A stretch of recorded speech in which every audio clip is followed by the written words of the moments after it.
I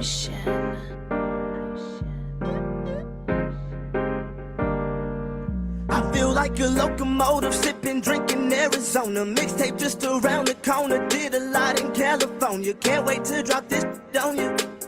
Yeah, they gon' have fun with that. Smash like songs, and my songs gon' break through like a running back. Hello and welcome to the podcast that is always up to speed with Formula One. It is Friday, November 18th, 2022. My name is Mark Hamilton, and joining me, as always, my friend, my colleague, my neighbor, my frenemy, Mr. Mark Daly. And we sit here with one Grand Prix left in this, I don't want to say epic, but this eventful 2022 Formula One Championship. Perfect.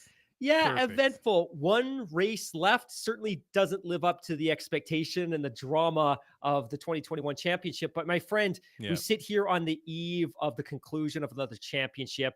There's still some things to look forward to, and we'll get there at the end. But right off the top, my friend, I got to call this out. Sebastian Vettel, his last race in Formula One, possibly. Daniel Ricciardo, possibly his last race in Formula One. Mick Schumacher, we'll get to that later, possibly his last race in Formula One. And of course, I would be doing all of our Canadian listeners a disservice if I didn't mention, of course, that it is most definitely, I think, Nicholas Latifi's final race in Formula One. But my friend, how the heck are you? Good. You know, it's funny, you know, as you mentioned that we're at the last race of the season. When I was getting the post-race show ready last weekend, I was going through and just getting an image ready to put up for the YouTube one, because I put an audio version of that recap up on the YouTube channel. And I found the little graphic I made for the Brazilian Grand Prix from last year. Do you realize that since the Brazil 2021, we did 99 episodes together? I was just like, wow, holy smoke. Yeah, 99. So I think this is, 100 in the last. So, I mean, we're basically pumping out 2 a week. And, there's been a couple of times where we've only done one show a week. And I think there was one week where the stars just aligned. We didn't do any show, but I mean, that's just how regularly we've been pumping this podcast out. So it's kind of crazy. But yeah, strange though. I was just thinking as you were talking about, that this being Seb's possible last race. According to Lewis, he'll be back. Seb basically said, "Well, if you give up your car, I definitely take your Mercedes." I think that's what Seb was getting at. Ricardo's possibly last race. Nicholas Latifi's last race. And it's funny because when you brought that to light, I just kind of like flashed back to the 2014 Spanish Grand Prix, which is the last time we had enough money to do something and not take our kids along. But, Ricardo and Vettel were racing together at Red Bull that year. And I was just thinking, wow, how much has, transpired for those two drivers since 2014? Just incredible. I mean, I know it's 8 years and time is a little bit accelerated, obviously, in the world of Formula One, but a bit of a mind-blowing journey for Sebastian Vettel and Danny Ricciardo in Formula One. It's interesting. We were doing a Spaces chat earlier tonight, and we were talking about Verstappen and the fact that a lot of the things he does on the track and off the track, and the things that he says, and the things that his support networks say, have painted him as something of a villain for a lot of Formula One fans. And we look at Sebastian Vettel now, and he's very much a social justice ambassador, and he's an environmental ambassador.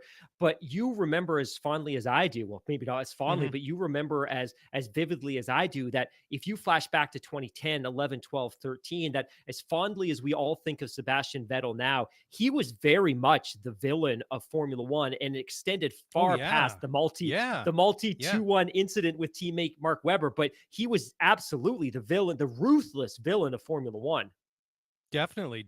And it's funny too, because you see Seb now, he looks like he should be playing for a top level soccer club or something, where he's got like the long hair and like the headband and stuff like that. It's just like, I don't know, maybe he's getting the look right for the FIFA World Cup, which starts in a couple of days in Qatar, which, I'm obviously very excited about, and so are millions of other people. So something definitely to look forward to once the F1 season wraps up in a couple of days. But it's interesting too, the look that Seb is rocking these days. Was it like at the beginning of 2020? I guess, it was the first season when he was at Aston Martin.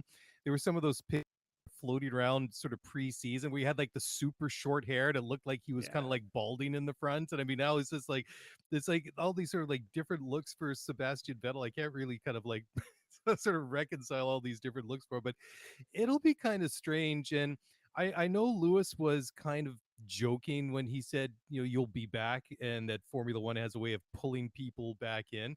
But I only feel that Lewis, I feel like there's a kernel of truth to Lewis's comments. What do you think? Yeah, I feel the same way. And asked about this over the course of the last week or so, Sebastian Vettel hasn't completely closed the door to a return to F1. And certainly we've seen drivers return, Fernando Alonso being one of them most recently. And we, of course, saw Jenson Button return for that one race cameo in 2017, although, of course, that didn't end so well. But he had exited the sport at the end of 2016, returned for that one race cameo when Fernando was over contending for the Indy 500. And I think with Seb, if the right opportunity presents itself, I think he would be happy to return to Formula One, and I think all of us would be much better for it. Yeah, it's funny. Like, I just get that same feeling that he won't be away for too long. But who knows? Maybe once he walks away from the paddock, maybe he will make that clean break. But it feels different to me than when Rosberg retired. But I mean, Rosberg, I mean, that was unexpected. He was kind of retired when he was on top, and Seb, I mean, this is kind of like the Washington Wizards kind of era for Sebastian Vettel, and I mean, he The hasn't Michael sort of Jordan Washington Wizards era. Yeah, I agree. exactly, yeah, Yeah. yeah. But who knows? I mean, certainly, I mean, he's had an impressive career in Formula One. The last couple of years, notwithstanding, I mean, four-time world champion, and just a whole bunch of records to his name, and just you got to give the where respect is due. So before we get into more of the show, shall we do a championship update? You want to start with the Formula One World Championship, or you want to start with the fantasy update? Because Well, let's start just with the like you, I fantasy got it update locked and simply loaded. because Okay, I actually have it that actually locked and means loaded. something.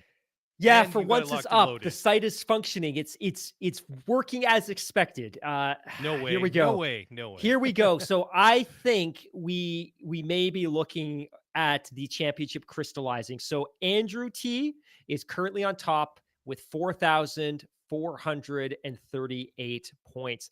The second place contender is at 4,305 points. So there's 132 points now separating the first and second place. I don't think anyone's coming for you, Andrew. I think you have this locked up, but rounding out the top 10, Whitman R, Janko West, Thaddeus F, Raddick W, Brian W, Marshall W, Adam J, and Daffy A. So we go into the final race weekend. This championship has been incredibly close the entire time. Oftentimes the top 10 have been separated by only 100 points. So shout out to Andrew T for kind of working his magic that final race and creating some separation between him and the rest of the field. I think, my friend, you may have secured this championship. Well, we'll see. Sounds like it. Anything can often does happen. Okay, very good. Now I did have the championship update here, and Whoa, look there we who's go. not There we go. organized today. It's not me It's for just I got once. like multiple things open on my screen here, and I kind of lost it. Anyways, All right. after 22 races, Max Verstappen leading, or was it 22 or 21? Lost track now. After the Brazilian Grand Prix, Max Verstappen 429 points. Charles Leclerc and Sergio Perez, second and third, locked at 290 points apiece. George Russell, fourth in the championship with 265. Lewis Hamilton rounding out the top five with 240. But he's only 6 points ahead of Carlos Sainz. So, there could be some changes in the Drivers' Championship. I mean, obviously something's going to happen between Checo and Charles this weekend. So that is obviously the big storyline that everybody's going to be watching. So we'll just flip over here to the constructors' side. No real surprise. This one, of course, just like the Drivers' Championship, was wrapped up a little while ago. Red Bull still on top. Obviously, on that one, they're not going to be toppled now. Crowned Constructors' Championship. Ferrari, 524 points, only 19 points ahead of Mercedes, who are third with 505 points in the Constructors. Alpine, and then McLaren rounding out the top five in the Constructors. Could be a change there. Be a shock if Mercedes somehow managed to leapfrog Ferrari at the final race of the season. And don't say it won't happen, because Mercedes has been in a little bit better form lately, and Ferrari tends to Ferrari at times. But the question is, do they want to? do they want to? Because there's a consequence, right? That if you Exactly, finish right? ahead of Ferrari, you're going to secure less wind tunnel Yep. testing time. So obviously, I don't think Mercedes would do anything to compromise the opportunity or the prospect of finishing second in the championship. But when you look at it kind of from a tactical perspective, maybe it's not so advantageous or advantageous. Surely you're going to score some incremental prize money, but if you're Mercedes, does it really matter?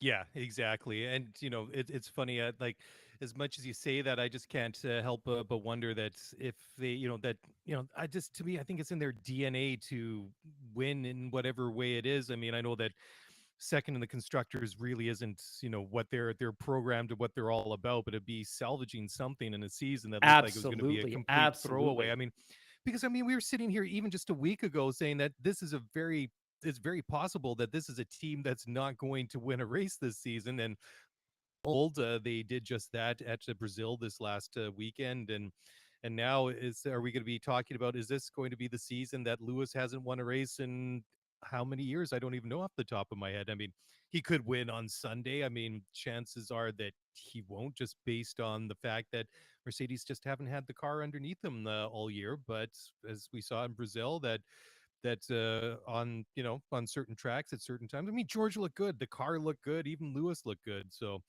yeah, more to talk Getting ahead of about myself on a that little one. bit, but one of the stats that surfaced over the course of the last couple of days was the fact that, and I Yep. didn't pick up on this, but 2022, my friend, is the first year since 2010 that 3 different teams have secured a 1-2 finish. And to your point, if we Very cool. flash back to the early months of the season, I don't think any of us, especially when they were struggling with the underbody porpoising challenges, I don't think any of us Hmm. would have anticipated the fact that Lewis was going to finish the season with 5 second place finishes, that George was going to win Hmm. his first Grand Prix plus a sprint race, and that they would have a 1-2 finish in a power track like Brazil. I think you're right that their trajectory has changed significantly from where it Hmm. was 3 or 4 months ago versus Ferrari, whose trajectory has also changed, but not necessarily for the better. And now we go into Yeah. 2023. And if I'm Red Bull, hey, we may have handedly won 2 championships, but all of a sudden we've got a much more potent looking Mercedes team. And surely Ferrari can't get worse in the offseason. They're only going to improve.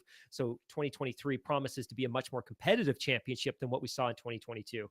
Yeah, and not to mention the fact that they're going to be handcuffed because of the overspend issue and the Absolutely. reduction, Great and call. also the reduction in testing and Right. everything. Just the fact that their constructors championship and the potential toxic situation in the garage between Max Oh, and we'll Checo, get which to we're going to that. talk. Yeah, that's a pretty juicy one. I think that if you're Toto and Mattia Binotto, I think if you're Ferrari and Mercedes, I think you're kind of looking ahead to 2023 with yeah, boys, we're coming for you, because yeah, I think it's setting up, to be a very, very interesting season next year.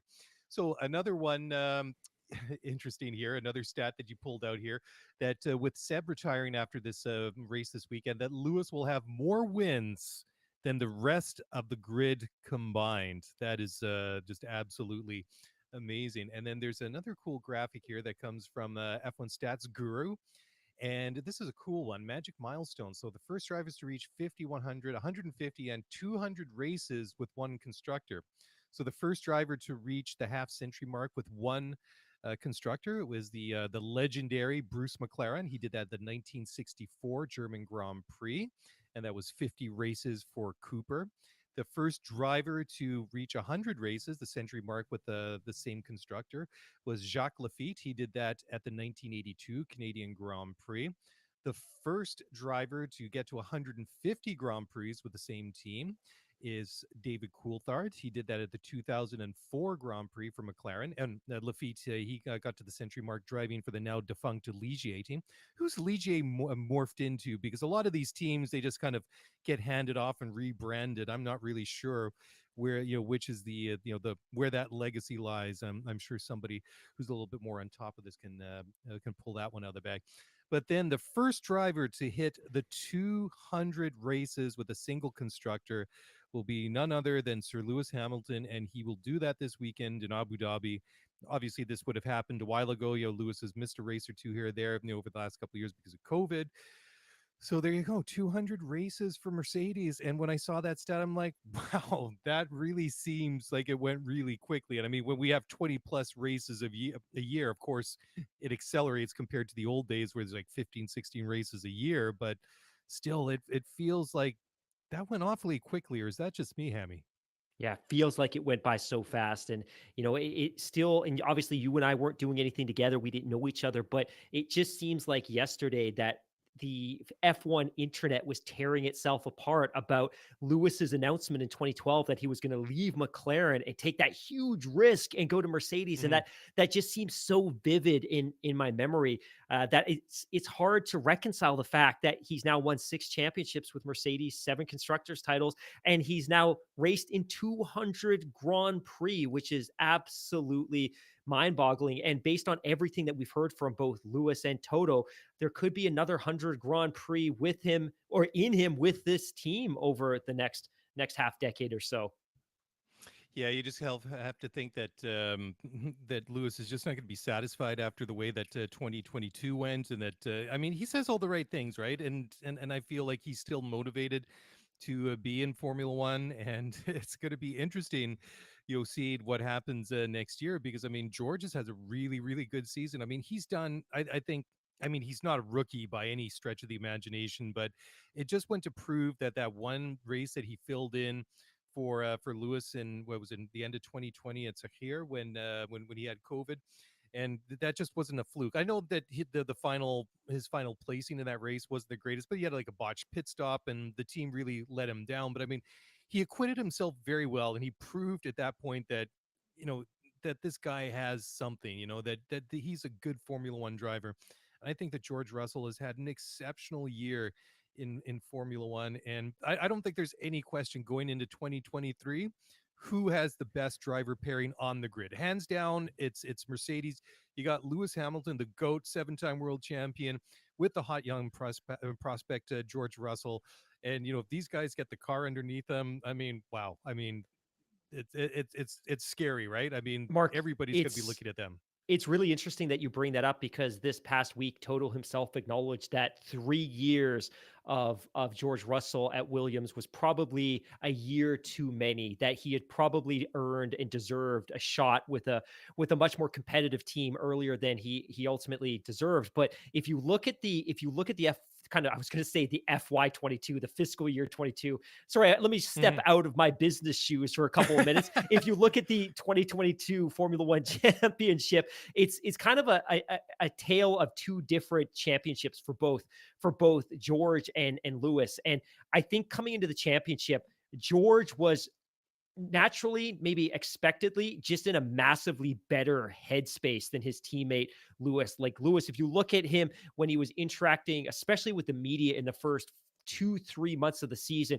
he wasn't in a great place. He was very critical of the team. He was very critical of the car. And George was just putting in these stellar top 5 finishes week after week in a car that was clearly struggling with the downforce and was clearly struggling with the porpoising. And I think he put together a very, very consistent performance in the first half of the year. And I think he outperformed the car. And I think as the cars come together, he's now in a position where he can win Grand Prix. And having said that, if you look at the second half of the season, you could argue that Lewis has possibly been the best driver on the grid and arguably one of the fastest drivers on the grid. So I think to your point, this just tees up a really exciting 2023 campaign where you go into the season with possibly the two best drivers. Because if you look at Red Bull, you've got Max and you've got Sergio, but there's a significant delta between the two of them. And if you look Oh yeah, at totally. Ferrari, who's the other big team, the other rich team of Formula One, you've got two very, very, very talented drivers. But I think it would be a challenge to argue that either of them are at George's level at this point. But we'll see. We'll see. Obviously, they suffered with some reliability issues with those cars and some of obviously the strategy calls from the Ferrari pit wall. But I would put a lot of money into Mercedes stock going into 2023.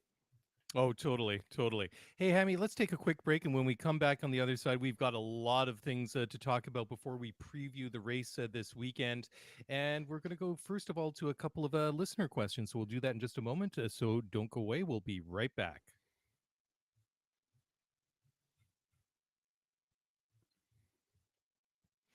Okay, welcome back to the podcast. It is always up to speed. Mark Daly, Mark Hamilton here. And Mark, you just in the previous segment, you made a really good reference to Ferrari. And this really segues nicely into the first question that we have from Larry Walden. And Larry's question is, why doesn't Ferrari have a number one driver?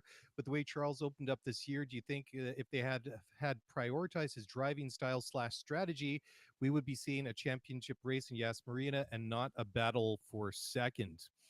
Well, that's a great race, and well, ultimately, I think a lot of it comes down to the car and the team itself. I mean, we've seen a number of. I'm not even going to call them errors. I'm going to call them tactical blunders. I mean, they were just so obviously the wrong call. So there was a lot of bad calls that were made on the pit wall, and then the equipment, the car itself, really let them down at different times as well. I mean, there's no doubt that this Ferrari is a very, very good car, and it's been quick. But the question that I've asked myself, just based on the number of mechanical failures that we've seen throughout the season, have they been pushing this car beyond, pushing it to the edge of the envelope, right? And a lot of these things that we've just been seeing is just the fact that the equipment has just been breaking just due to stressing it. But it's really hard to make that call. I mean, I think that if the car was more reliable, I think that sure that we've definitely seen that the Ferrari on his day can definitely challenge the Red Bull. But I think ultimately, when it comes down to a battle of the minds, I think that Red Bull just they have their strategies, their tactics. They just always seem to be on point with that stuff. And for whatever reason, Ferrari struggle with that, and it's not a new thing. Now they keep saying that they've made changes and that these things are going to get better, but I mean, ultimately, as Tom Cruise said in Jerry Maguire, show me the money, right? I'm going to say the same thing to Ferrari. You got to prove it to me before I can believe it. Say, yeah, we've made changes, we got the right people there, but who knows? I mean, it's yeah, it certainly is an interesting one to ponder. But certainly, I do think the first part of Larry's question is a little bit more interesting. Is why do they not have a declared number one driver? I mean, Charles has been there for a couple of years. I mean, he proved right from the beginning that he was more than capable of matching and bettering Sebastian Vettel. I mean, just remember excuse me, back to the Australian Grand Prix in 2019, he basically had to fall in line and just follow Seb around, and he played the good teammate and the young up and comer rather than being aggressive and flying by him. And then you go to Bahrain. I mean, he was odds on to win that one, but he had a mechanical failure towards the end. And from then on, I mean, it was pretty obvious that that Charles was going to be the future for that team, and that he wasn't he wasn't going to play second fiddle even to four times world champion Sebastian Vettel. But it's interesting too because, like I say, Charles has been there. He's won races for them, and then Carlos is a more recent addition. I mean, he's done well, but I mean, has he really done enough for Ferrari to be in that conversation? I mean, to have a driver that's a number one or a number two or undeclared or a 1A and a 1B, that's a bit of a head scratcher. I have to admit that they haven't really committed to Charles or even Carlos for that matter. What do you think, Amy? I guess the question is, haven't they? I mean, to me, Charles is the number one Or is it just driver. understood? Yeah, and I think it's generally understood, and I think sometimes teams don't want to have to make that declaration, and sometimes they'll just let the results on the racetrack speak for themselves. But my interpretation has always been that Charles is very much the number one driver there. He ultimately helped displace Sebastian Vettel after the 2020 season, I suppose what it was. I can't even, I'm drawing a blank now. What was Sebastian's last year with Ferrari? Was it 2020? No, it would have been 20. Yeah, I guess it would have been, or was it 2019? I'm kind of struggling now with the Yeah, COVID me too. blur Like you could because tell it's late on a Thursday night, but yeah, no kidding, right? of course, Charles really emerged as a top talent in 2019 and very much displaced Sebastian Vettel from that team and that organization. And to me, he's clearly the number one Yep. driver. And even if you look at the World Championship standings, which you just did a couple of minutes ago, Charles currently sits in number two, 290 points versus Carlos Sainz with 234 points. So there's 60-point delta between the two of them. Of course, Charles has won 3 Grand month this year. Carlos Sainz has won 1. If you look at the split between the two of them in terms of qualifying, it obviously favors Charles Leclerc. To me, it's obvious that Charles Leclerc is the number one driver. He's paid like a number one driver. They've developed the car around him as if he's the number one driver. But the other question here that I do think is interesting is, and shout out Larry, thank you so much for the question. But he says, with the way Charles opened up the year, do you think if they would have prioritized his driving style strategy, we would be seeing a championship race in Yas Marina? I don't think so. I think that you often see ebbs and flows, and I think sometimes you see surges in cars being able to make up significant ground in terms of development over the course of the season. I think Ferrari started the season in a really great place from a developmental perspective, and I don't think the development of their car, especially from a top end speed perspective, has kept up with Red Bull or Mercedes. I think Mercedes has eclipsed them from a performance perspective, certainly from a downforce perspective in high speed corners. And I think they were left in the dust. And I don't really think that anything they could have done in terms of prioritizing Charles would have changed the outcome of this championship. Certainly it would have been closer and the championship wouldn't have been decided so quickly, but I don't think there's anything Ferrari could have done to have closed the gap on Red Bull enough to have made this championship particularly competitive despite their strong start. Well, that's the thing, right? I mean, as soon as Ferrari started to struggle, I mean, Red Bull just put the pedal to the metal, so to speak, and they just opened up that gap in the championship. And pretty soon, like, there was so much daylight between Max and Charles and Red Bull and Ferrari that it was going to take a catastrophic failure on the Red Bull side for that to change, right? Which was always going to be a very, very remote possibility. But yeah, excuse me. I think that's, looking back at the season, I think that's what a lot of people are going to talk about in retrospect was, could Ferrari have that, perpetuated and lengthened that run at the beginning of the season? Because, if you go back to Saudi, that, those last, was it 5 or 10 laps, Max and Charles going at it head to head, that was great racing. That was so much fun to watch. And it was really sort of tantalizing. I think a lot of people were really hoping that's how the season was going to go from there. And sadly, it just didn't play out that way. All right, well, cool. Thanks for the question, Larry. So moving on to the next one is the question is from Emma Dendy, and her question is very random question to which one of you might know the answer. Are podium bottles of sparkling wine given to the drivers for their celebration already uncorked? I've never seen corks flying, and honestly, it sounds like a safety hazard, but with everything going on around the podium for the ceremony, setting out open bottles seems like it could lead to other mishaps. And I definitely investigated this. You did? Okay. Yeah, so I didn't know. Emma, thank you. Shout outs. Thank you so much for the question. And it took us a while to get to this. So I don't know definitively, but based on reviewing an extensive amount of podium footage, I can definitively say that the bottles are corked, and you'll often see the drivers bang the bottom of the bottle. So they'll hammer the bottle downwards onto one of the podium steps, to which the force of the pressure in the bottle ejects the cork, and you can see the water spray everywhere. So they are I don't know if they're specifically corked, but they are definitely sealed when they're handed to the drivers, which is what of course allows and that actually, she makes another really great point here where she speaks to the fact that sparkling wine, I also didn't know this, but a couple of years ago, Formula One made a transition from champagne to sparkling wine, although that doesn't apply in all Grand Prix. So in the tracks in the Gulf region, they'll typically use rose water, or they'll typically do some other sparkling non-alcoholic beverage. But yeah, for the most part, it's sparkling wine now, not champagne. But definitely the bottles are, if not corked, they're definitely sealed when they're handed to the drivers on the podium. Very cool. Very cool. I didn't know that, but I know that I do remember that they did make that transition. It's only in the last, 3 or 4 years, maybe not even that long. So yeah, kind of an interesting one. All right. So what's next on the schedule? Okay. Liberty Media is planning to split the Braves off into an independent, publicly traded entity. I'm going to throw this one back to you, Hammy, because that, sports news and sports, or the business side of sports, is very much in your wheelhouse. Yeah, Liberty Media is this big U.S. Media conglomerate, and they've kind of got 3 big assets. Media, watch out.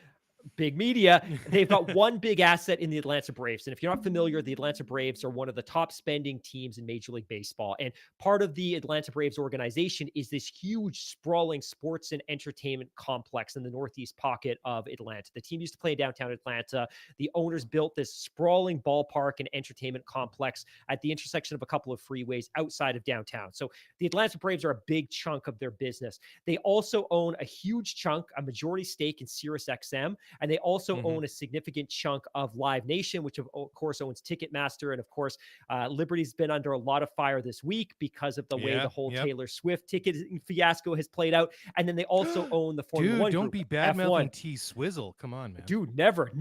I'm all in for Taylor Swift. But the group has ultimately made the decision that they are going to spin the Atlanta Braves off into their own company. And I quote here from batterypower.com.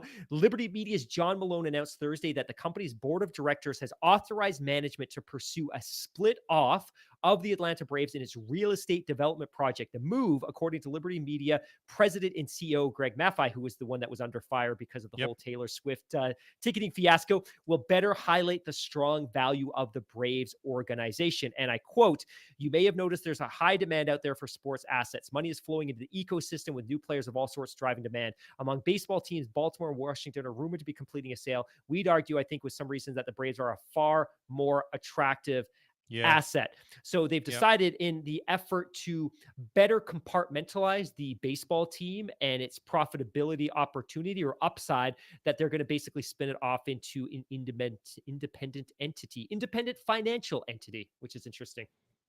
Yeah, totally, and it's interesting too because Greg Maffei is a name that pops up every once in a while when it comes to Liberty Media and the F1 news as well. But yeah, I mean, the Braves are kind of like one of those marquee Major League Baseball franchises. All thanks to TBS in the 90s, man. All thanks to TBS, because of course TBS was one of the few, I would say, networks that had national coverage in the US and Canada. So whether you were living in Washington State or British Columbia or Newfoundland or Florida, if you had a cable package, you probably had TBS, and TBS aired almost all of the Braves games. So the Braves have these pockets of fans all over the continent, much like the Chicago Cubs did. Was it the Cubs? Yeah, was it the Cubs or the White Sox that were on WGN? I should know this. But anyways, that was very, very similar to the TBS experience. Yeah. Okay, so moving back to Formula One itself, and now this is going to kind of kick off something. We'll start it now. I'm sure we'll get to the next break and then beyond because there's just so much to unpack here. So Max Verstappen, after the Grand Prix last weekend, was handed a couple of penalty points for that incident with Lewis Hamilton on the opening lap. Now, Hammy, you did get a chance to jump on the post-race recap with myself and Tim, and you and I haven't really talked about that incident. We've talked about the race itself, but we didn't really talk about that first corner incident with Lewis Hamilton and Max Verstappen. So I'm keen to hear, first of all, your 2 cents on how you saw that, because what happened was, he had the start. They went into turn one. Max was ahead going into turn one because you go start finish. It goes up a little bit, then it turns to the left, goes down to the Senna S. So it's turning and then dropping away to the right when they go into turn two at the bottom of the Senna S. Then it starts to sweep around into Curva del Sol, or do Sol, which is turn three. So Max was ahead going into turn one. Lewis was slightly ahead going into turn two. And that's where the drama happened. That's where he had pieces of carbon fiber flying off, and both of them on the radio. And, you know, honestly, was this going to end any other way? I mean, based on the history that these two guys have together, but I'm eager to hear how you saw it, and then, you know, see how it lines up with the way that I saw it. So yeah, spotlight's on you now, sir. I'm equally as intrigued to hear about your interpretation of what happened. I'll be very honest that when the two cars came together, the first sensation that I had was this sinking feeling that, here we go again. And it was less about the rivalry between the two of them, because clearly there is. And I think Max approaches racing, wheel-to-wheel racing with Lewis very differently than he does other drivers on the grid. Yeah. That psychologically there's something there when it comes to racing Lewis. But my reaction was, I just hope this doesn't erupt in of negativity and hatred and anger on social media. And we have to kind of revisit that whole experience that we went through so much of last year. But my reaction, quite frankly, was it was hard driving. And you know what? Lewis could have given a little bit, but Max carried an awful lot of speed into that corner. And to me, it was a racing incident. And I was a little surprised that there was a penalty. Not so surprised that Max got a couple of penalty points, because I think he could easily have avoided that moment, that he could have simply backed off. But I think for me, the frustration about the incident emerged later that in the moment, in the context, in an isolation of everything that was happening, it was just a racing incident. They were racing hard. Max Hmm. could have stopped. Lewis could have gone a little wider, but ultimately it was a racing incident. But I think the comments that Max made post race, and I've got them here, are the ones that kind of bothered me the most. And I'm going to quote here from the Mirror. Speaking after the race, the defiant Dutchman made it clear he did not regret attempting the move. And I quote, quoting Max Verstappen here, "To be honest, I went around the outside and I immediately felt he was not going to leave space," said Verstappen, adding, "I just went for it. He didn't leave me space, so I knew we were going to get together."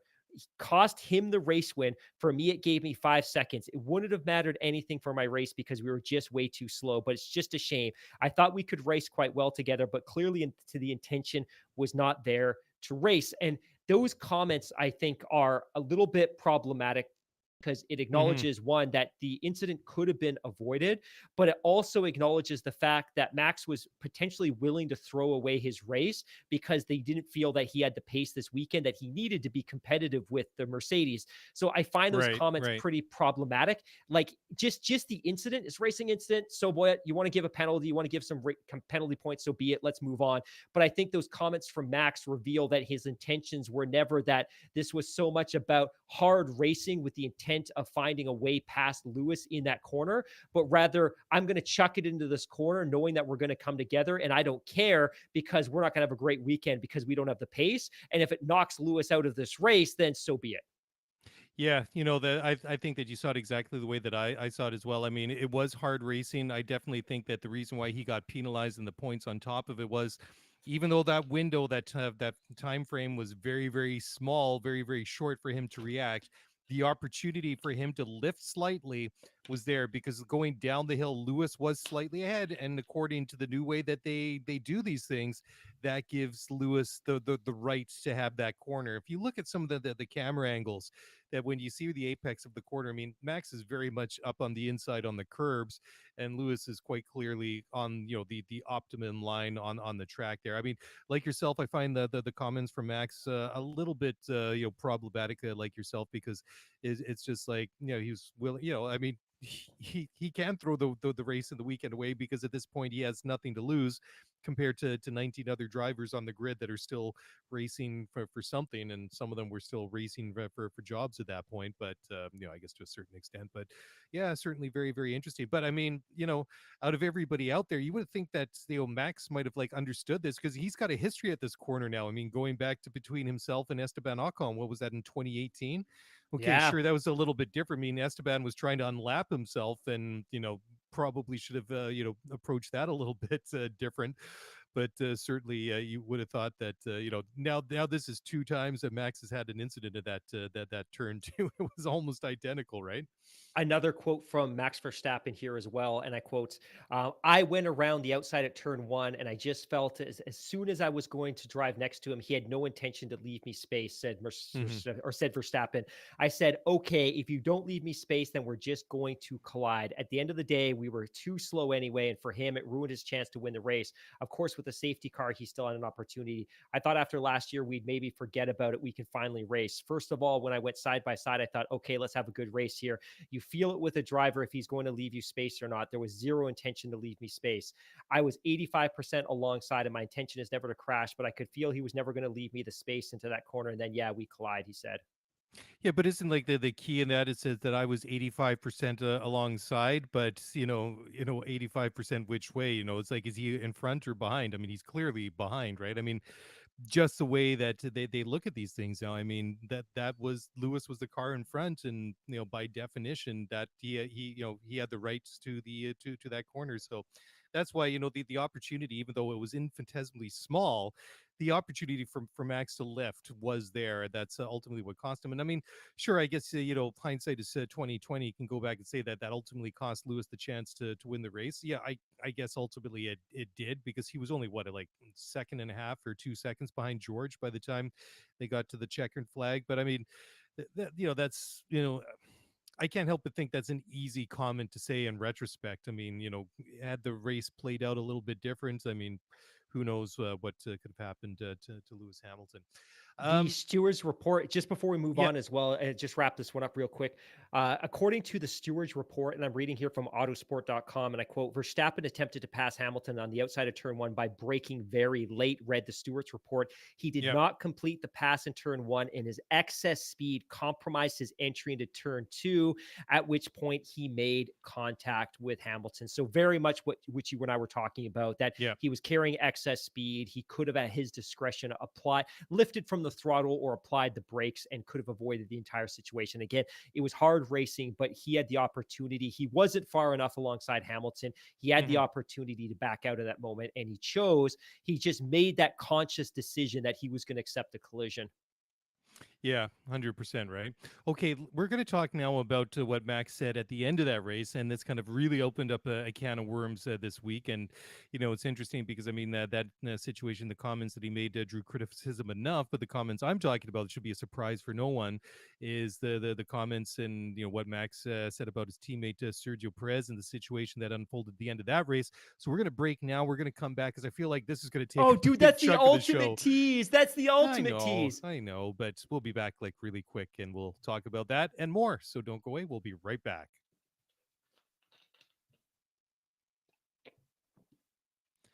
All right, welcome back. And I know I teased it before the break, but now it's time to turn to the juicy story of the week.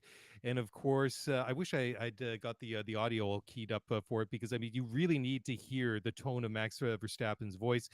Anyways, it really came down at the end of the race. I mean, they let Max and Checo switch place on the track. And then within the last couple of laps, they asked Max to give it back to Checo because, obviously, as we mentioned at the beginning of the race, he's now tied on points with Charles Leclerc. Charles is, second in the championship just by virtue of better results this year, but they're still tied on points. So if he finishes, so that's obviously going to change come this Sunday. Anyways, I think Max, he might have been 3 or 4 seconds ahead at that point. Anyways, his engineer came over the radio and said, quote, Max, let Checo through, please. Max, what happened? And then Max said, it was the tone of voice that really shocked me, because I felt like, I use the same tone of voice when I'm scolding one of my children when they've been extremely naughty. Anyways, Max said, quote, I told you already last time. Are we clear about that? I gave my reasons and I stand by that. Hammy, when you heard that, what was your reaction? Because I was appalled. I was absolutely appalled by that statement, and the way that he said it just absolutely shocked me. It's interesting because I've talked so much this year about Verstappen having evolved as a person and as a driver, and that maybe having won a World Drivers' Championship last year and the decade and a half of stress and pressure that's been applied to him by Helmut Marko and Christian Horner and his father, and the pressure that he's put on himself, that maybe that was lifted last year when he managed to secure his first Drivers' Championship.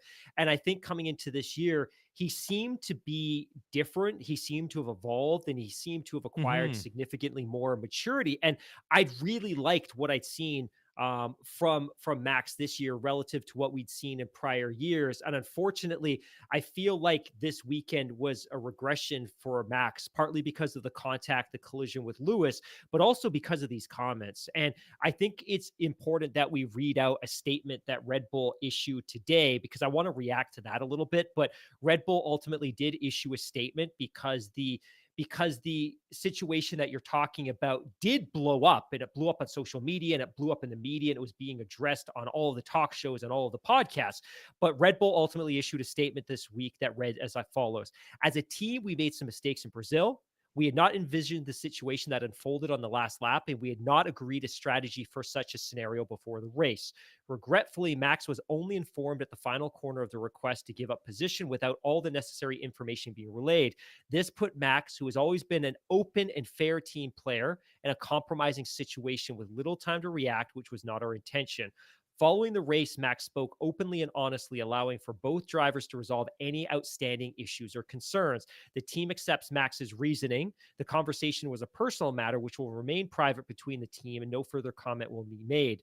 The events that followed from a social media point of view are completely unacceptable. And I won't read the rest of it, but goes on to speak to the amount of abuse and vitriol and venom that was spewed towards the Red Bull team and family members of those that are in leading roles within the team.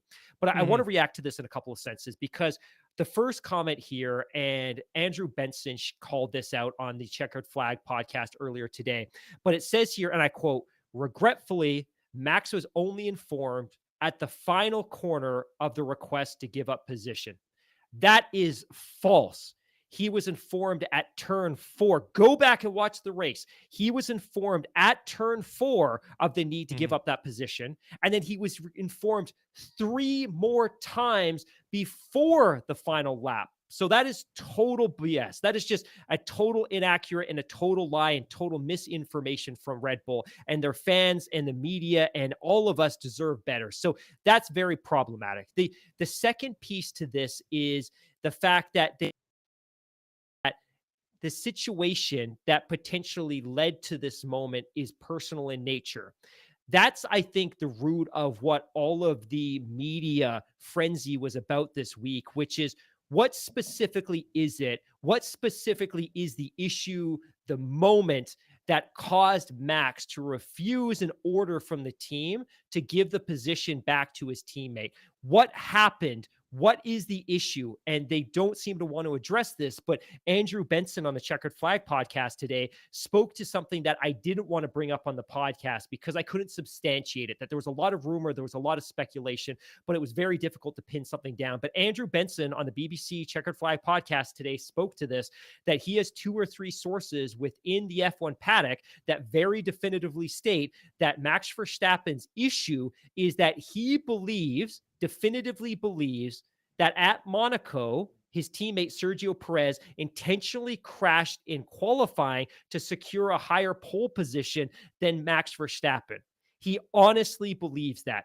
And then furthermore, Andrew Benson is arguing that there is reporting that there are people within the paddock that have informed him that Red Bull have in fact conducted an internal review of what happened at Monaco and concluded that Sergio Perez did in fact intentionally crash. So Max's frustration, his anger, his issue stems all the way back to Monaco.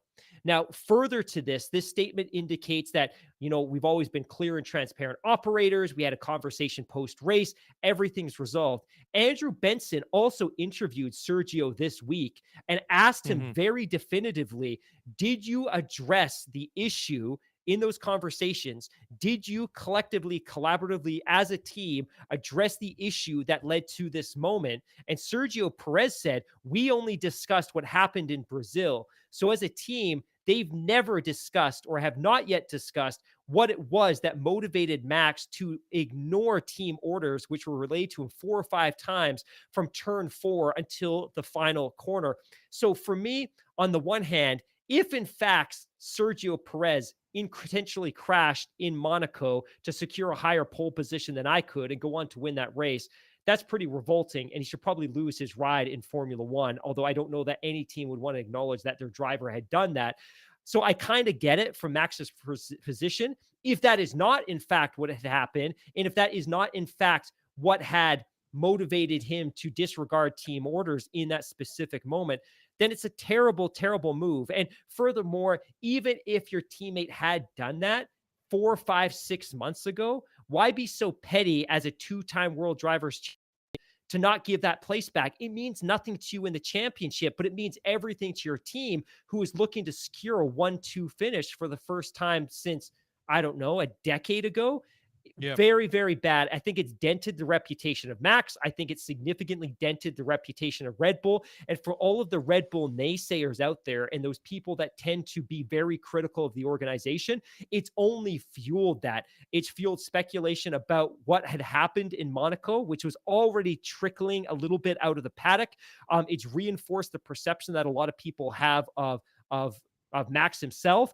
And then Mm-hmm. the inaccuracies and the misinformation in the statement only actually compounded the issue. So rather than putting a bow on the situation, all it does is further fuel what had actually happened there. And then the fact that the statement veers into, I'll be honest, like half of this statement is veering away from the issue at hand, which is Max disregarding the team orders and going into a lengthy blame game of pointing the finger at social media for creating a negative atmosphere after the race. Well, the negative atmosphere was created because of the conduct of your drivers, not because of how people reacted to it on social media. Yeah, it is interesting too because in the Dutch media, there's a lot of these things coming out. You're just mentioning Andrew Benson saying, talking about this, that he's got it on good authority with some sources within the paddock. So Eric van Haren, journalist for De Telegraaf in Holland, he said in a tweet, it is correct what Tom Coronel just said via play. Perez deliberately crashed in qualifying in Monaco and later admitted it to Helmut Marko and Christian Horner. Max Verstappen has not forgotten that. So Tom Coronel, he's a rally driver. He's also an F1 analyst at Via Play Sports in Holland. So that's a pretty explosive admission right there. And I can't believe that analysts of that stature in the Netherlands would be throwing things like that out there just for the sake of it. So I mean, if Perez admitted it to Marco and Horner, that's just that's insane, and kind of makes you wonder what sort of internal comments that or discussions that they've had internally. And then Van Haren also says in another tweet, and he says, analysis following the situation of Max Verstappen and Sergio Perez. The image of the World Championship has certainly been dented, but he won't care. Internally, he has raised the issue several times, and Red Bull should have known this. So, So Daily, that is an interesting point. So that is that's an actually explosive point, I think. 100%. So if in fact there is a belief and understanding, a knowledge of the fact that Sergio had intentionally crashed in Monaco, and Max had repeatedly tried to address that with the team and had repeatedly been clear that I will not give up track position to my teammate in a future scenario, then we shouldn't be surprised that he promise. And all of a sudden, do you become a little bit more sympathetic to Max that, hey, my teammate intentionally crashed in qualifying to secure a higher pole position from me. I'm angry about that. I'm going to express that to my team, and I express how I'm going to conduct myself in this future scenario. And when that scenario happens, why should the team be surprised when he delivers in a performance exactly as he said? So yeah, it's really interesting. But we don't know, right? And that's that's the whole point of the conversation. If Max Verstappen did as just the way that we saw, for his own reasons, and shame on him, right? But if there's this backstory and he's raised this this point of contention with Red Bull for all this time, they did nothing about it. Shame on them. I mean, potentially, I mean, is like Tom Coronel said that that he's Perez admitted he crashed on purpose to Helmut Marko and Christian Horner. That's mind blowing. So if that's the case and they didn't do anything about it and Max was choked about it, why did they let it fester for 6 months? Why did they do nothing about it? So basically, I mean, I can side more with Max in the second situation rather than the first one, but ultimately we don't know at this point what's the truth. What is the situation? Was it just Max being a dick just for the sake of it, or did was it justified? Because in that latter sort of conversation, I feel like he has he's making a point because he felt he had no other way he to was do aggrieved. it. He was aggrieved. Daily, I totally agree with you that if you look at the moment in isolation of everything we've started to learn this week, and again, nothing's been confirmed, we'll probably never know, but if you look at that moment in isolation of everything else, Max was being a horrific teammate, given everything that Sergio Perez has done from him. Like, just flashback to Abu Dhabi last year, the sheer effort that the Minister of Defense put up against Lewis, to keep Lewis back. Like, we talked earlier this week, I think you and I did, or we did on some of the Spaces chats, that if Sergio wasn't such a monumental defender on Hamilton and Abu Dhabi, Hamilton would have had enough time between him and Max Verstappen at the time of the safety car that he could have pitted and kept track position. That in a lot of ways, given the circumstances of that race, Sergio Perez was a big contributing factor to Max being able to pit and win a world championship last year. And he wouldn't have done it. That he's been a great champion, a great support mechanism for him. So purely in isolation of everything else, though, Max was a terrible teammate. But then when you start to unpack this and you begin to wonder, hey, what is it that has aggrieved Max? Is it the fact that there is some confirmation within that organization or some acknowledgement that Sergio Perez intentionally crashed during qualifying? And of course, the team can never, ever, ever, ever, ever openly acknowledge that, because if you do, you cannot retain him as a driver. You cannot retain somebody who is intentionally acknowledged that they intentionally crashed during a qualifying session. That's a huge compromise of the safety. It's a compromise of the integrity of the sport and the competitive spirit of the sport. And again, conveniently, a lot of drivers seem to crashed in qualifying and managed to secure a pole position. Obviously, we've seen it with Nico and Charles Leclerc, et cetera, et cetera. The Nico one, especially in 2014, is highly, highly suspicious. Charles less so. But yeah, this situation is really interesting. And the fact that Andrew Benson went on the podcast on BBC and say, I have 2 or 3 sources in the paddock telling me that this is what Max believes happened, that this is what we think happened. And other people on that podcast acknowledge as well that there's probably a lot to that there's something to that either it did happen and Max knows because Sergio acknowledged it, or that there hasn't been an acknowledgement and that Max believes it. But either way, Max, at least based on what we've heard this week, Max has addressed this with the team and been very clear that this would be his behavior in the event that he was given team orders to give a position. So all of a sudden, in that situation, like, yeah, I'm a little bit more sympathetic to Max because potentially his teammate crashed his car to keep pole position or to keep an improved pole position over his teammate. Yeah, and that's just the thing. I mean, I just think in general, like the whole situation is shocking. But where do they go from here? I mean, they're already looking at facing a big deficit for 2023. I mean, just by virtue of being the champions for this year means that they are going to have less time for development and CFD and wind tunnel time and all that stuff because there's this reverse order. The team that finishes worst, they get the most of that sort of testing and design allotment, or not testing, but that design allotment compared to the champions. Plus, on top of it, they got the fee, or sorry, the fine because of the cost cap overspend breach. But on top of that, what really was really hit them hard was, in addition to that $7 million fine or whatever it was an added reduction in CFD and wind tunnel time for next year. So, I mean, they're already kind of behind the 8 ball to begin with. And as we were talking about earlier in the show, we've seen Mercedes especially improving over the last number of races.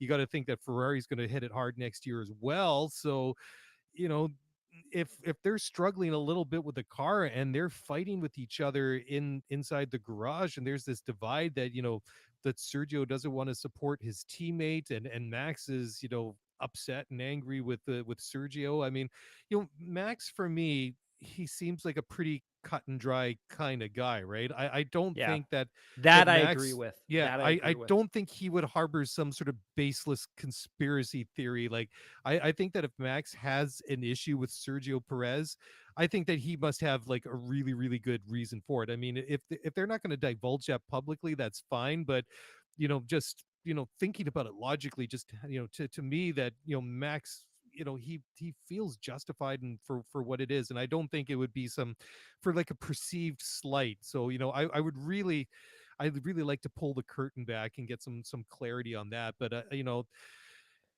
I know that this is not unusual to Formula One. We've seen inter-team conflicts before with Nico and Lewis and Fernando and Senna and Prost. I mean, there's so many examples that you can pick from, but this one seems a little bit different. I mean, especially like the one with, like, say, Nico and Lewis Hamilton, that was like a little bit of a slow burn. It sort of built up slowly over time, but it was like every time something happened, it's sort of like the animosity and the toxicity sort of doubled in magnitude every time something happened. But this is like the first time that these guys have had like an issue. And it's like they kind of went from, I don't know, whatever their baseline is, but it kind of like they went from their baseline default setting to like thermonuclear. I'm just like, oh my God, that's why that that radio communication from Max was just like so shocking. It just wasn't what he said, but it was like the tone of voice. I was just like, holy smokes. But it's interesting too, because if you see some of the comments from former Formula One driver Timo Glock, who's now a commentator and pundit on Sky Sports Deutschland, he said, quote, "Of course, the action is not conducive to next year, and future Perez will consider whether he will still support Verstappen. You have to remember what Sergio Perez did last year for Max in Abu Dhabi, and here we are talking about 4th or 5th place. A year ago, Perez made Verstappen the world champion. Now Verstappen could have helped his team and his teammate. That's why I don't understand why Max reacted like that. I'd like to hear the reasons. They must be very big if you don't change places internally," end quote. So there you go. I mean, there's other people. I mean, even Timo, former Formula One driver, is mystified as to what's happening. So it is interesting, though, when there's people like us and Timo speculating. Sorry, go ahead. Daily. No, I was just going to say, Timo makes a great point, right? That for Max to make, because this was a very public statement, that Max obviously knew that this was a race that's being broadcast to every corner of the globe. He had to know that the radio communications are available to everyone that subscribes to F1 TV Pro, and that they would probably be picked up by the Sky Sports broadcast or the global broadcast. Like, he was. And to me, now the question is, was he making a statement towards Sergio Perez because he feels aggrieved by something that Sergio had done earlier in the year, perhaps that Monaco incident? Is he making a statement towards the team because he feels aggrieved by something the team's done? Or is he making a statement towards both because he feels that he's highlighted something that Sergio has done that he doesn't feel was rectified or wasn't punished accordingly?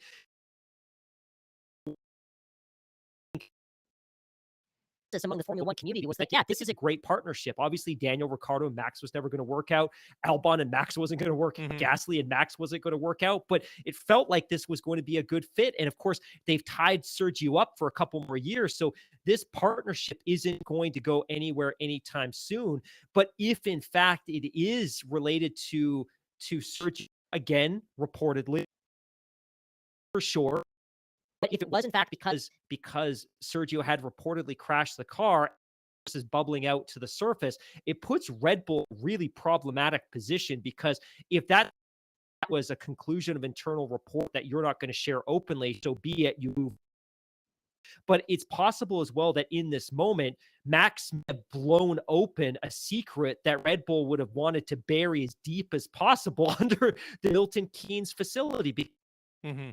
That intentionally crashed in a qualifying event to secure a higher pole position than his teammate, you cannot continue to employ that person. Like, that is, like, we talk in the business world about career limiting moves like CLMs. Like, that is a pretty significant career limiting move. So I think Red Bull probably acknowledged that, hey, maybe this was real. We need to bury this. And maybe Max wasn't satisfied that was the outcome of the investigation. But and hopefully we do. I thought it was interesting that Andrew Benson, who gets a lot of criticism within the Formula One world, and in part because he's one of the few media members that tends to openly criticize the team and the FIA and the drivers. But so in other words, he's doing his job. Yeah, he's doing his job. And the fact that he was willing to talk about this and that other people on the panel were agreeing with him tells me that there might be fire where there's smoke. And if there is, this is hugely problematic for Red Bull, and this issue's not going away anytime soon. Well, maybe that's why they, they kind of like, they don't want to discuss it, and they kind of like really issue that statement that kind of obfuscated the whole issue. Anyways, well, exactly. And furthermore, that statement, and again, I encourage people to read it, because the statement acknowledges off the top that we as a team made some mistakes. They're clearly trying to distract and draw attention away from Max Verstappen, but then they try to draw attention away from the incident entirely by focusing on the negativity that erupted on social media afterwards. So again, their PR team's in full spin mode here, but break time. We'll go to a break. Yeah, let's take a break time because we still want to talk about this. We still got to preview the Grand Prix, so we'll do that in just a moment.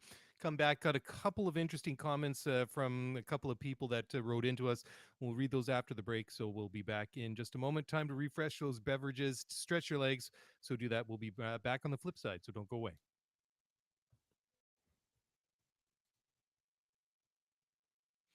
Okay, welcome back. We are talking about non-switchgate. What do we want to call this? We got to come up. I mean, multi-21. Everybody remembers what Qualigate? Yeah, I don't know. I don't know. Let's go with Qualigate. We'll trademark that one.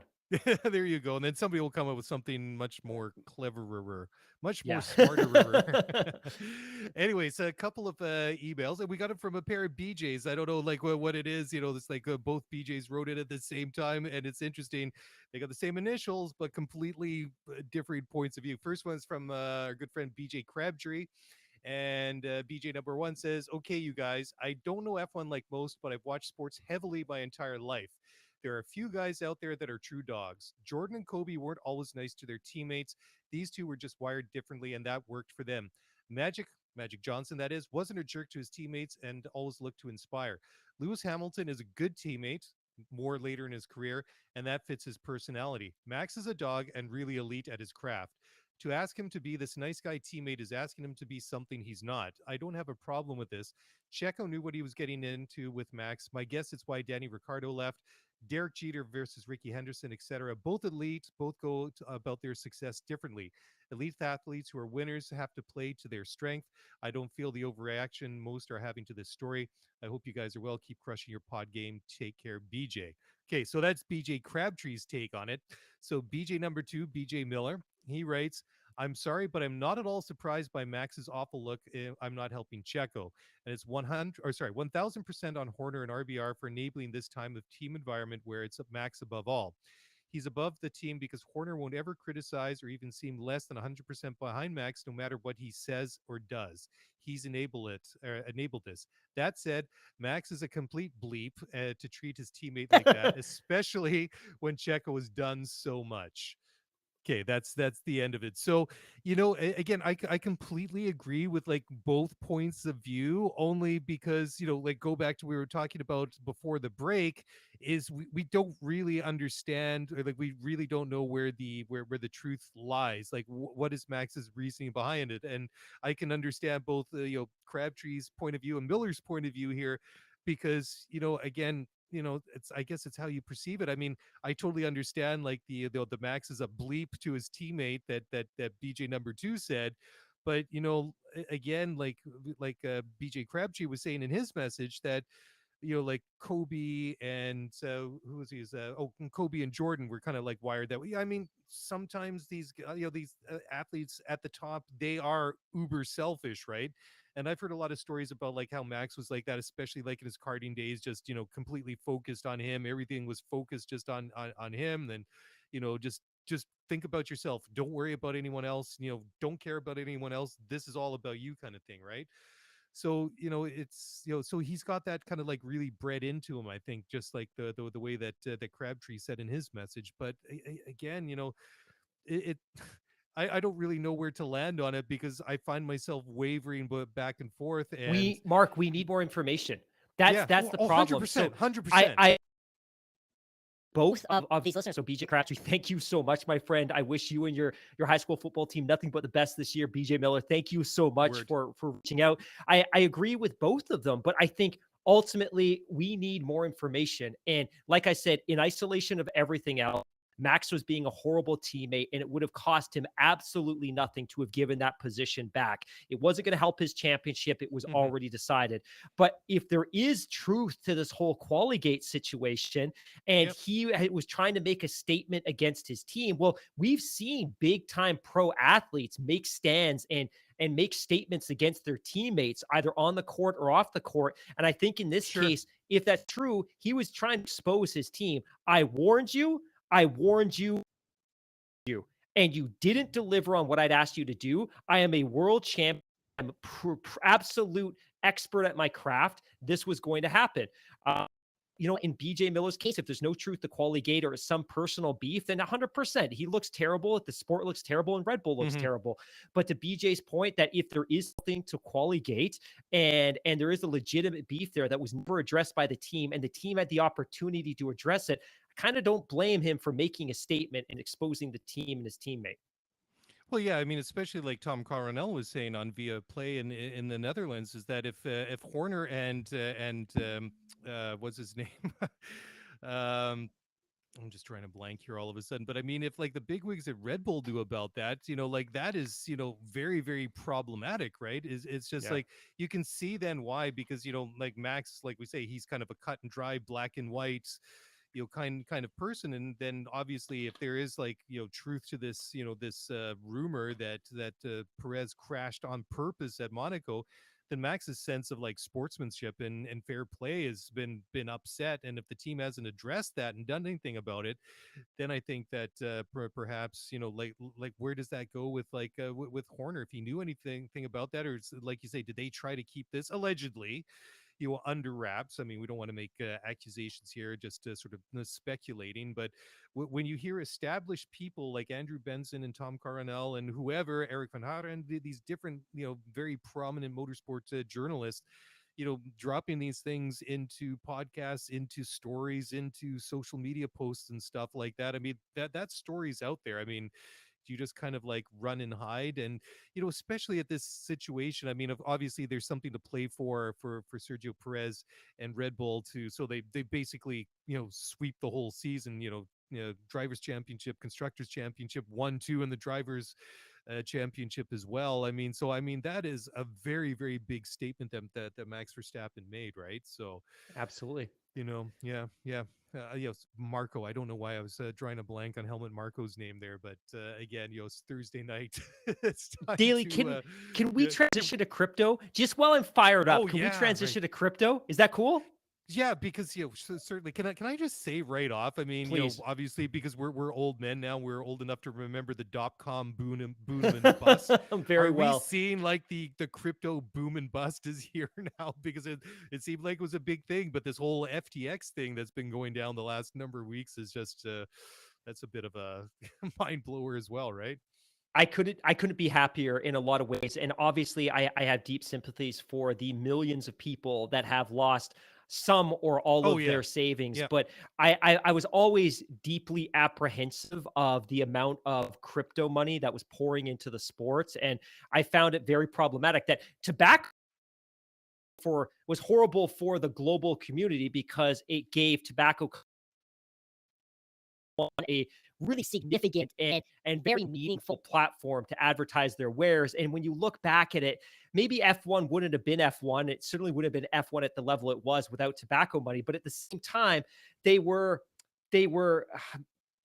just, I shouldn't say justifying, but they were validating the sale of tobacco products. And obviously I don't use tobacco products. You don't use tobacco products, but it was merely 20 years ago where every Formula One car had a tobacco sponsorship on the cars. They were dripping in it. Yeah. And taking monies from these tobacco companies, knowing that the products that sold onto their consumers were literally killing them. So I'm not going to pretend that crypto is destructive to your personal health and your personal well-being, but it is problematic from a financial markets perspective. And you know what? I'm deeply invested in reading and understanding and studying financial markets. And to me, crypto has been nothing more than a scam. It's been a bunch of shell companies promising things that they could never deliver. And, Road and Track the other day published a really great story. Fred Smith writes, Formula One's crypto sponsorships are crashing. And he writes, over the past few years, cryptocurrency sponsorship has poured into Formula One at an astonishing rate.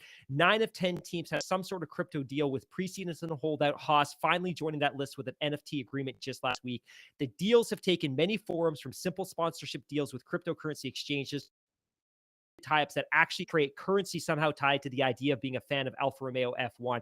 There are so many crypto deals out there that it can be tough to keep up, which is good, because if you kept up with all of them and invested your money in each F1 cryptocurrency individually the day the deals were announced, you would have lost most of that money by now. And the story is, and I'm reading here from ESPN, the Mercedes Formula One team said on Friday they had suspended a partnership agreement with troubled crypto FTX ahead of the season's penultimate race in Brazil.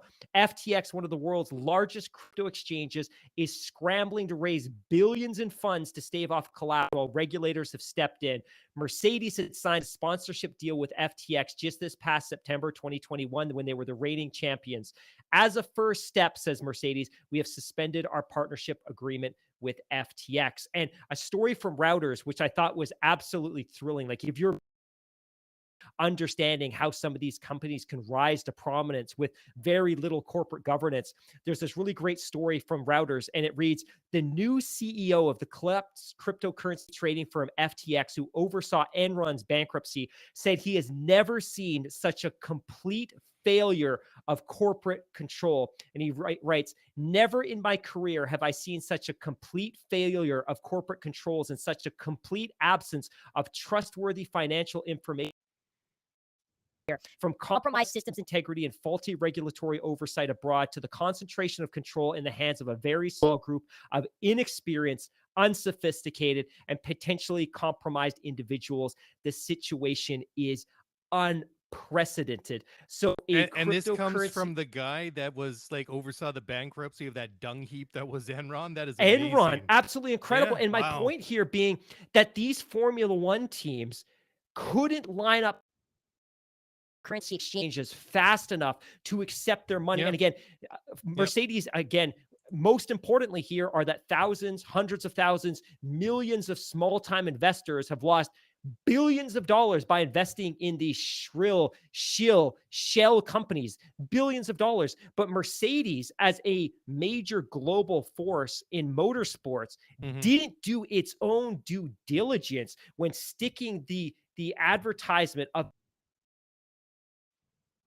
of the car is pretty appalling. And obviously, we all joke about rich energy and Haas, but what due diligence did any of these F1 teams do? And my understanding is that in a lot of cases, they're willing to take on questionable partners if these questionable partners are able to provide an upfront lump sum payment.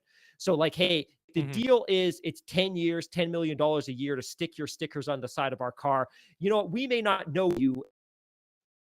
Wow, but if you're willing to give us $50 million as a lump sum up front, we're going to take that risk. But it's pretty appalling that a company that was as fractionally and structurally compromised as this one was able to get their brand, their stickers on a Mercedes Formula One car. And it should also significantly worry every other F1 team, which is all of them, by the way, who are also bearing the decals of cryptocurrency exchanges and crypto companies. It should worry all of them that they're going to be in the exact same situation. So this is a bad look for F1. It's a really bad look for Mercedes. And it's also a horrible experience for all of the people that may have been led to invest in FTX because when you put their logos on your car, you are, I'm trying to think of the right word. You are vouching for them. That if you are Mercedes, a premium motorsports competitor, and you stick an FTX logo on your car, you're vouching for the authenticity of that organization. And all these people who invested have lost all of that money, all of it. Yeah, you know, as amazing as like they are as building and designing cars, and they have amazing people doing that. I mean, there is a bit of a problem when it comes to some of the sponsorship, because remember last year they also wrangled that sponsorship deal with that parent company from that Grenfell Tower disaster in the UK. Great call. So, I mean, they backpedaled away from that pretty quick because, I mean, there was a lot of people that were rightfully very, very upset about that. And, you know, it just, you just would have thought that they would have learned a lesson from that. Maybe they thought that the whole crypto thing was a lower risk, but you know, like I was only half joking about the whole .com implosion from about 20 years ago. But I mean, I think that's a great analogy. There's a lot of parallels with there, right? Because I mean, absolutely, literally, there's a lot of people made a lot of money overnight, and then they evaporated so very, very quickly. Yeah. Okay. Well, let's move on. I'm getting the thumbs up from Hammy here in the studio. That's the signal right there. Move on to the next one. So let's talk again about some actual F1 news. So Haas announcing that MSC is done at the end of the season, and that Nico Hulkenberg will be returning to Formula One in full-time capacity to partner Kevin Magnussen next year. So Mick Schumacher announcing, saying, "quote This is going to be my last race with the Haas F1 team. I don't want to hide the fact that I'm very disappointed about the decision not to renew our contract. Nevertheless, I would like to thank both Haas F1 and Ferrari for giving me this opportunity.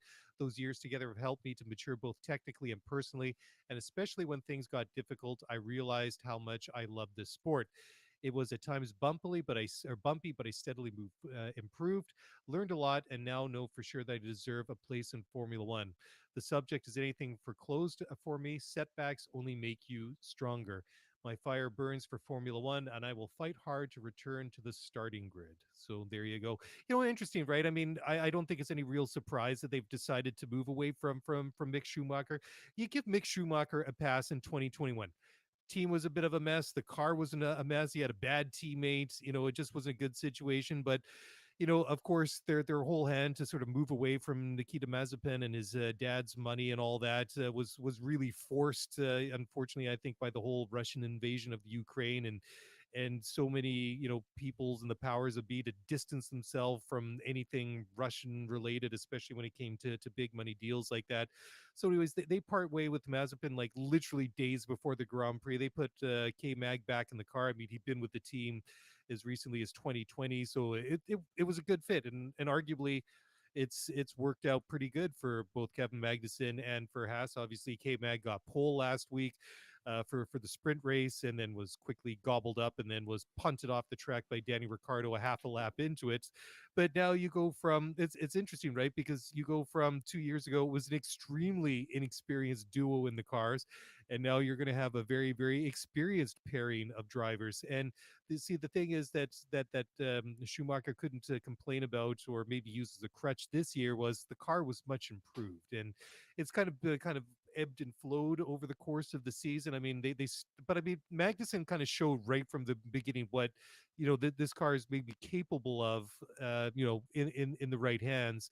And it sounds like that the opportunities for Schumacher to turn it around and really make a more solid stake or claim to that seat for 23 were there. If he'd only converted some more of those results into points, but that just didn't happen. So I feel like, in a way, that this is news that isn't news, because it's kind of been floating around, as you said a little while ago in relation to one of the stories, Mark, is that where there's smoke, there's fire. And I just felt like there was a lot of smoke here for a while, and I don't really think that the announcement of Nico Hulkenberg to replace Mick Schumacher is a big surprise. But still, I'd like to hear your thoughts about it.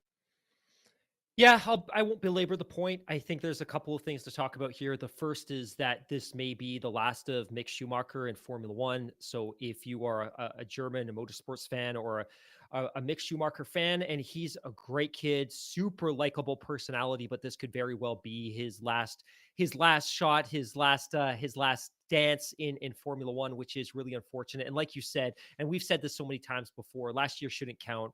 That was a horrible car, a horrible, problematic, toxic environment. The car was 3 years old. It was a mess. They invested nothing in it, and they were building everything towards this year. So this year, in a lot of ways, was a fresh start for Mick. And I think, one, he was paired with a better car, a much more modern car with a better aero package, improved cooling, improved braking. Everything about this car was better than what he had the prior year. But I think the most important change for Mick Schumacher this year was the fact that he was being paired with a veteran driver, because last year he was paired with, not even arguably, just statistically, technically, he was paired with the worst driver on the track. So there was absolutely no data. There's no telemetry coming out of his teammate's car that would be useful in helping develop his craft. This was the paired with an established veteran whose data was actually helpful in helping to tune his craft. Unfortunately, I think his performances this year just haven't been sufficient. Now, I think the challenge for Alfa Romeo is, I think there was a lot more parity at the beginning of the season between the teams generally when you talk about the 10 teams. And I think that's why Mm-hmm, they had some surprise finishes. Of course, that Magnussen P5 and the P9 at Bahrain and Saudi, respectively. And of course, another P9 in Imola. I think were really favorable results to them. And I think we got really excited. But let's be honest, since Austria, this team combined has 1 points finish, that I think the field is getting away from them. And even though there's a cost cap, this isn't a team that's spending to the cap. And I think the rest of the field is starting to separate from them. So this is a team that needs to make some really significant distance up between them and their competitors in the offseason. I'm not convinced or confident they can do it. In terms of the Nico, on the one hand, I'm really frustrated that they're bringing Nico back. He's a good guy and a very capable driver. He has 181 starts in Formula One under his belt, going back to his rookie season with AT&T Williams way back in 2010. Notably, he's never scored a podium. And I think that would be a great story that he gets another shot. Because, of course, he sat in for a couple races for Racing Point in 2020, and he sat in for Aston Martin for a couple of races at the beginning of this year when Seb had COVID. But I think story to watch next year, but I don't think he's going to have the car. And I think my frustration is, why are we going back to Nico? That this is a guy who's in his mid 30s, right? Like, he is on the wrong side of 30, that there's so much talent. And again, Haas, as a American owned team, why not make that effort to try and source an American driver? And of course, we're going to have an American driver next year in Formula One. He's going to be Logan Sargent with the Williams team. But if I'm Haas, why not make that effort? Ultimately, I think they're going to have 2 reliable drivers that aren't going to necessarily be binning their cars. But I don't think this necessarily makes them much more competitive, because I'm not confident they're going to have a much more competitive car. But it's certainly going to cost them a lot less to have Nico in the car than it would Mick.